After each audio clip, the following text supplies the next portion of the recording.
قوالی آج سے 40-50 سال پہلے مقبول تھی یا آج زیادہ مقبول ہو گئی ہے؟ آج کل تو ہر شادی میں قوالی ہوتی ہے۔ قوالی 750 سال سے مقبول ہے۔ جو اصل قوالی خانقاہوں پہ اور ماشاءاللہ آپ کی گہری نظر ہے، سما جو ایک قوالی سے اوپر کا درجہ ہے۔ آج کے دور میں شادیوں پہ قوالی ہونا کوئی بری بات نہیں ہے، مگر شادیوں پہ جو قوالی کی جا رہی ہے اور جس کا نام قوالی رکھا جا رہا ہے وہ غلط ہے۔ قوالی ایک مہذب پیشہ ہے اور اس میں اللہ رسول اور اس کے محبوبوں کے نام لیے جاتے ہیں، بہت اچھی بات ہے، مگر جو چیزیں آج کل پڑھی جا رہی ہیں ان کا تعلق قوالی سے قطعاً نہیں۔ پہلے جو مقبول قوالی تھی جو خانقاہوں میں تھی یا مقدس جگہوں پہ تھی، جی، اور آج جو شادیوں میں مقبول قوالی ہے، جی، کیا فرق ہے؟ بہت بڑا فرق ہے۔ جو پہلے خانقاہوں پہ قوالی کی جاتی تھی، حمد کی پڑھی جاتی تھی، نعت رسول مقبول صلی اللہ علیہ وسلم، تو اب کیا کیا جاتا ہے؟ تصوف کے مضامین پڑھے جاتے تھے۔ آج کل تو ساری صرف گانا بجانا ہو رہا ہے، غزلیں کی جا رہی ہیں، اور اس کو چونکہ قوال پڑھ رہے ہیں تو اس لیے اس کو قوالی کہا جا رہا ہے، اس کا تعلق قوالی سے نہیں ہے۔ تو آپ سمجھتے ہیں کہ کیا کیا جائے کہ قوالی بھی مقبول ہو جائے اور لوگ بجائے غزلوں کے اور ان چیزوں کے صرف قوالی سنیں؟ نہیں، ایسا کچھ بھی نہیں ہے۔ لوگ غزلیں سنیں، قوالی دوسری چیزیں سنیں، اس کو قوالی نہ کہیں۔ میں ایک پیغام آپ کے توسط سے دینا چاہوں گا، بلکہ میں کہوں گا پاکستان کا ایک بہت بڑا نام اور بہت گہری نظر ہر چیز پہ، آپ سے کہوں گا کہ آپ اس کو ڈفرینشیٹ کریں کہ قوالی کیا ہے اور آج کل کیا کیا جا رہا ہے۔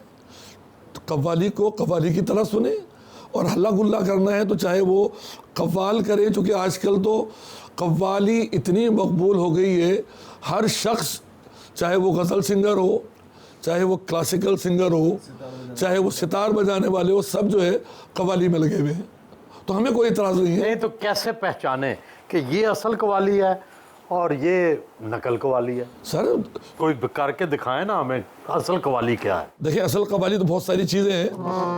مقصد میں حضرت امیر خسرو کا ایک کلام پڑھ رہا ہوں، یقیناً آپ اس سے بہت محظوظ ہوں گے۔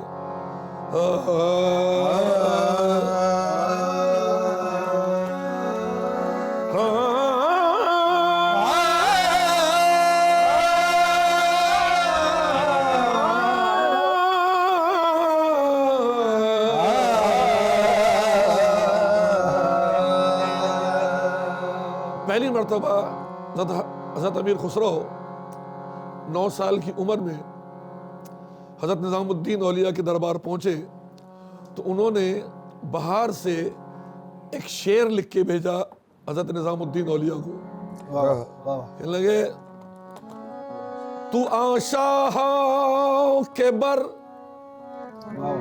تو آشاں کے بر ایوان کثرت،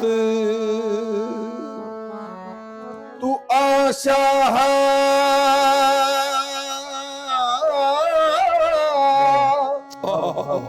تو آشاں کے بر ایوان کثرت، فرماتے ہیں کہ تو ایوان بالا کا وہ شاہ ہے، تو آشاں کے بر ایوان کثرت، کبوتر گر نشیند باز گردد، اگر تیرے دروازے پہ کبوتر آ کے بیٹھے تو وہ باز بن جاتا ہے۔ پھر فرماتے ہیں، صورت کے بلہاری کوئی، صورت کے بلہاری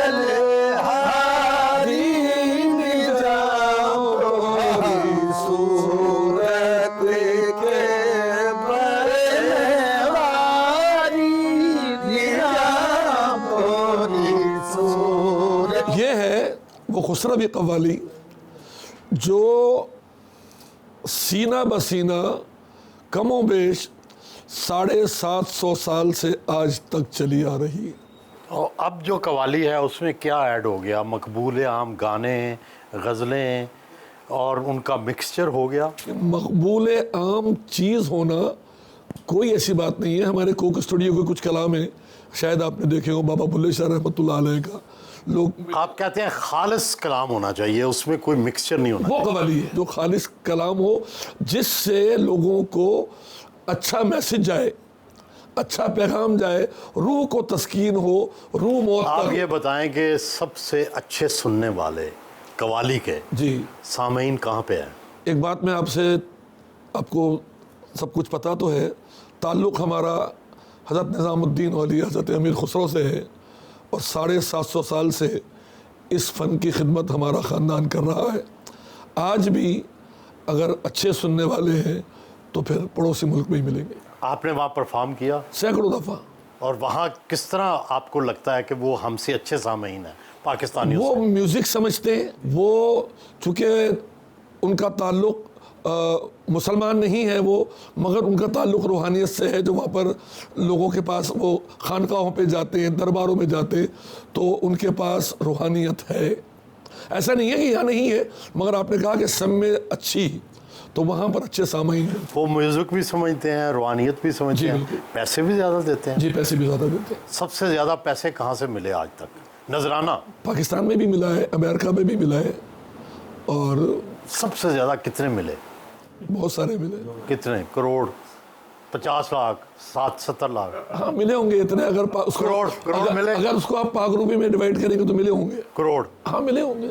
اچھا یہ بتائیں کہ ہم سب لوگ حیران ہوتے ہیں کہ ایک گروپ ہے, ظاہر ہے اس میں قوالی کا جو گروپ ہے اس میں کسی کو غصہ آتا ہے, کوئی نرم مزاج ہوتا ہے, یہ کیسے چلتی ہے اس میں, ایک دوسرے کو برداشت کیسے کرتے ہیں؟ برداشت کرنا ہی اہمیت کی بات ہے.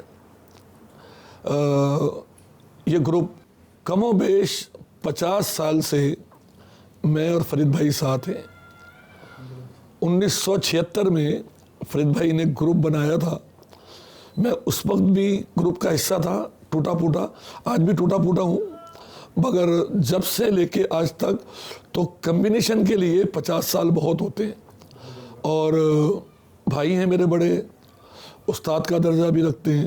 والد میرے منشی رضی الدین صاحب, اللہ ان کو غریق رحمت فرمائے, ان کی تعلیم یہ ان کی تصویر ہے. جی یہ تو وہ ان کی تعلیم کہ بھئی برداشت کرو گے تو پھر سب کچھ ملے گا, اور نیچے نیچے رہو گے تو سب کچھ ملے گا. یہ اوپر کی زندگی جو ہے صرف دکھاوا ہے. تو پھر فرید بھائی ڈانٹتے ہیں آپ کو؟ بہت ڈانٹتے ہیں. مجھے ڈانٹنا کم کر دیا انہوں نے. اب وہ بچوں پہ اپنی وہ طاقت آزماتے ہیں. لیکن وہ بات والد صاحب نے کہی نا کہ ایجوکیٹ کرنا بہت ضروری ہے, تو وہ تعلیم ہماری دوران پرفارمنس چلتی رہتی ہے, تو اسی میں ڈانٹ ڈپٹ بھی چلتی ہے, مار بھی پڑتی ہے. مار بھی پڑتی ہے, مار پڑ چکی ہے, مار پڑتی ہے. اب وہ بڑے ہو گئے تو مارتے نہیں ہیں.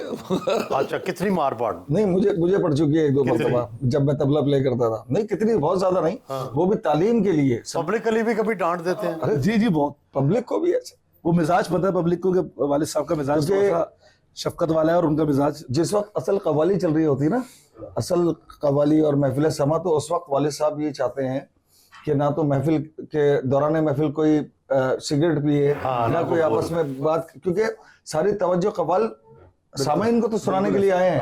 بھئی کہا جاتا ہے کہ 2 گھنٹے کے لیے آپ نے ہم کو بلایا ہے اور بھرپور رقم دے کے بلایا ہے آپ نے, یا آپ کے جو میزبان ہیں, اور وہ 2 گھنٹے میں اگر آپ کھانے پینے میں چائے میں نکال دیں تو بیکار ہے. پھر نہ بلائیں ہم کو. اللہ کا کرم ہے, ہم آپ کے پاس نہیں جائیں گے, کہیں اور چلے جائیں گے, مگر بلائیں تو پھر عزت سے بلائیں.